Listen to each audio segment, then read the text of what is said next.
Meu nome é Davi Narciso, sou estudante de teologia e hoje estamos comentando o Evangelho de Lucas, né? Já temos alguns vídeos comentados aqui. Existe um vídeo que eu já falei sobre alguns aspectos sobre a genealogia de Jesus e hoje iremos comentar um pouco mais a fundo em relação à genealogia de Jesus.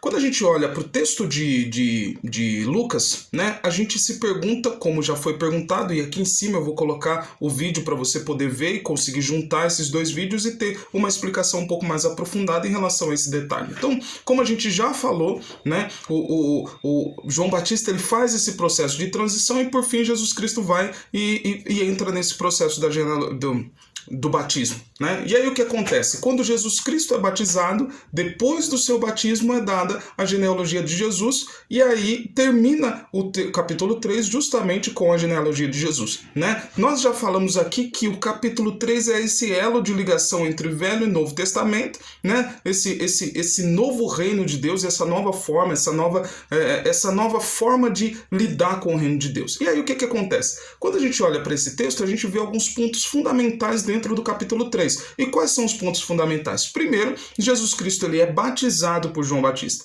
Né? E no momento do batismo dele vem o Espírito Santo, né, em forma de uma pomba e paira sobre ele e fica em cima dele. E aí o que acontece? Quando a gente vê as figuras ungidas ou as figuras messianas do Velho Testamento, todas elas o Espírito vinha, realizava uma determinada ação e saía. Todas as figuras eles não tinham capacidades inatas e capacidades físicas dadas pelo Espírito Santo e que ficasse durante muito tempo. Então existiam vários profetas que recebiam uma determinada profecia e passavam anos profetizando a mesma coisa que o Espírito Santo de Deus tinha passado para eles. Mas no caso de Jesus é um pouco diferente. O que acontece com Jesus Cristo, né? Como já tinha sido proposto por Isaías lá no Velho Testamento, inclusive eu vou deixar o texto aqui na descrição do vídeo e você pode mergulhar também nesse texto. Lá já falava desse Messias que receberia os 7 Espíritos de Deus e esses Espíritos iam agir na vida dele. Então 7 capacidades que o Espírito Santo traria para o próprio Filho de Deus e ele agiria aqui dentro. E aí o que acontece?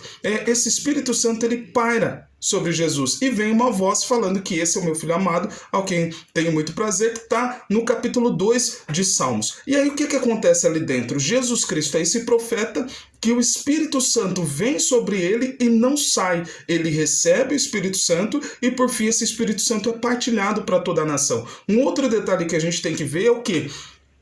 Quando a gente vai no livro de Gênesis, por causa do pecado da humanidade, nós perdemos o Espírito Santo da nossa vida. E aí o Espírito Santo sai da humanidade justamente por causa do exagero do pecado, né? E essa separação entre Deus e os seres humanos, ela acontece. Porém, em Jesus Cristo, a humanidade recebe o Espírito Santo e ele fica no meio da humanidade. E Jesus Cristo distribui o Espírito e as habilidades dos Espíritos para toda a humanidade. E é exatamente isso que está acontecendo. Então, a partir do momento que nós fazemos corpo com Cristo, sejamos noiva de Cristo e temos esse relacionamento com Jesus Cristo, nós temos o Espírito Santo agindo na nossa vida, fazendo uma transformação interna e ao mesmo tempo fazendo essa atitude ministerial, missionária e apostólica para levar a mensagem do reino de Deus para toda a humanidade. Esse é um ponto fundamental ali dentro. E aí a nossa máxima, né? Por que a genealogia de Jesus vai aparecer justamente no capítulo 3 e não no capítulo 1, como acontece